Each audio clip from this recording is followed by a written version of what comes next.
आप एक ग्रीनरी को बचा रहे। दो काम है तरक्की में, एक तो आपको जल्दी मिल जाएगा, अब जल्दी अर्निंग आएगी और सारी जगह डेवलप हो जाएगी, घर बन जाएंगे, होटल बन जाएंगे, लेकिन उससे आपकी ग्रीनरी ख़त्म होगी। तो आने वाले 20-30 साल बाद फिर ये ग्रीनरी आपके पास नहीं रहेगी। आपका एम तो ये है कि 20-30 साल बाद भी इसी तरह रहे और ज़्यादा रहे और अर्निंग भी आपको हो।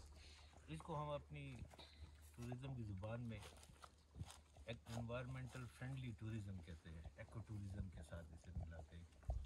हम माहौल को ख़राब न करें, ग्रीनरी को ख़राब न करें और उससे जितना फ़ायदा उठा सकते हैं हम उठाएं, ताकि वो चीज़ अपनी जगह मौजूद रहे आने वाली नस्लों के लिए।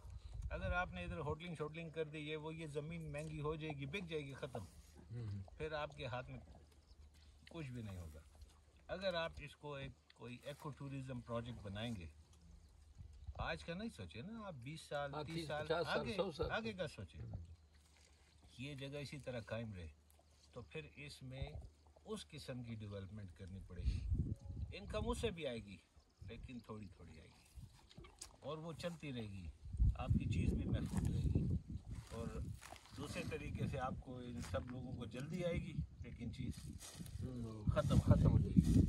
तो उसे ये अगर मालाखंड एरिया में यहाँ करीब अगर इसे आप कोई एक एको टूरिज़म रिजॉर्ट बना दें, जिसमें ये ट्रैक्स, बैठने की जगहें, खाना पीना, ये और ये जो कैंपिंग पॉड्स है आप कह रहे हैं, ये एको फ्रेंडली है, इस किस्म का सेटअप लग जाए ताकि एनवायरनमेंट आपकी ख़राब ना हो, ग्रीनरी इसी तरह रहे, तो आपके पास 1000 लोग दिन के आएंगे और जाएंगे, चक्कर लगाएंगे, तो आपकी इनकम उसी तरीके से और जगह भी महफूज रहेगी।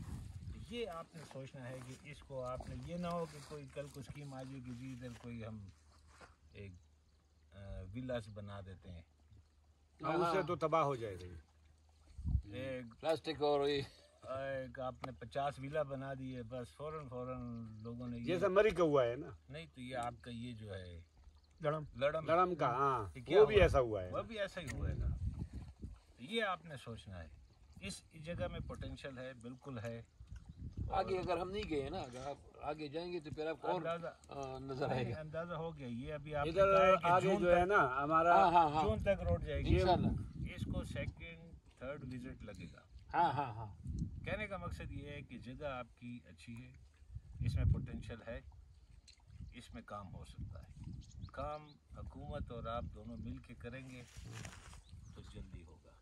अगर आप सिर्फ हुकूमत पे डाल देंगे तो वो फिर जब होगा तब होगा। ये आपने थोड़ा सा सोचना है। तो आप साहिबान की तरफ से हुकूमत के साथ, टूरिज़म डिपार्टमेंट के साथ जब ऐसा जैसे ये MPA ज़ुबैर वगैरह ने किया, ज़मीनें दे दी कि जी आप बनाएं, उन्होंने ज़मीनें हमें दी 50 कनाल, उसकी 12,500 कनाल ज़मीन अपनी है उधर, बिल्कुल है। लेकिन आप ये देखें, हम 50 कनाल कहीं ले गए, उधर ही है, उल्टा हमने 5 करोड़ रुपए लगा दिए। अब वो जगह कितनी, उसकी ज़मीन किधर से किधर चली जाएगी, या वो इलाका कितना डेवलप हो जाएगा।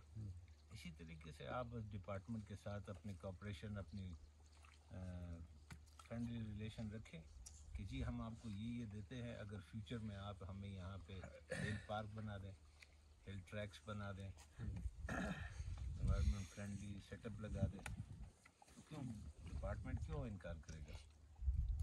तो ये दो तरीके हैं, बाकी आप इसे सोच लें। मेरे अगर करीब होगा तो मैं इसे एनवायरमेंटल फ्रेंडली रिजॉर्ट बनाऊंगा, ठीक, आने वाले सालों के लिए। बस इसमें इस तरह ना जी कि ज़्यादा कुछ जिम्मेदारी कम्युनिटी पे है, तो वो कम्युनिटी के लिए वो काम चलता है। मैं अपने एक सजेशन है, मेरी इसके साथ वो बाकायदा मीटिंग नहीं हुई है, क्योंकि ये गांव की मुश्तरक अराजी है। इधर मुठई के थे 48 या 50 मुठई की ज़मीन है, मतलब 50 हिस्से पे तकसीम है। मेरी अभी इनसे एक रिक्वेस्ट है कि भाई आप कुछ नीचे तक उसको तकसीम करें, अब ऊपर वाला जगह आप मुश्तरका छोड़ दें, पूरी ख़ानदान में जितनी भी आपकी है तो उसमें वो छोड़ दें। इसको आप इस तरह कर ले कि किसी की वो न करे। जब भी तकसीम हो जाएगी तो हर एक बंदा अपनी अपनी ज़मीन फिर बेच सकता है, मुश्तरका ज़मीन कोई नहीं बेच सकता। ये मेरे एक इसको है। दूसरी ये है कि एक सड़क उस तरफ से और उस तरफ से कि वो बाहर से जो लोग, ये गाँव के लिए नहीं है, ये पूरी डिवीज़न का और हमारी जो मतलब 15-20 लाख की आबादी के लिए काफ़ी है। बटखेरा, ताना, बरिकोट, शमोजे, तालाश टेम वगैरह तक इधर इस तरह कोई जगह नहीं है ना, थिक जंगल नहीं है। जंगल लड़म में है मगर लड़म में वो नहीं है ना, उसका वो जंगल नहीं जंगल नहीं है। इधर हमारे साथ एक और भी पॉइंट है, उधर भी हम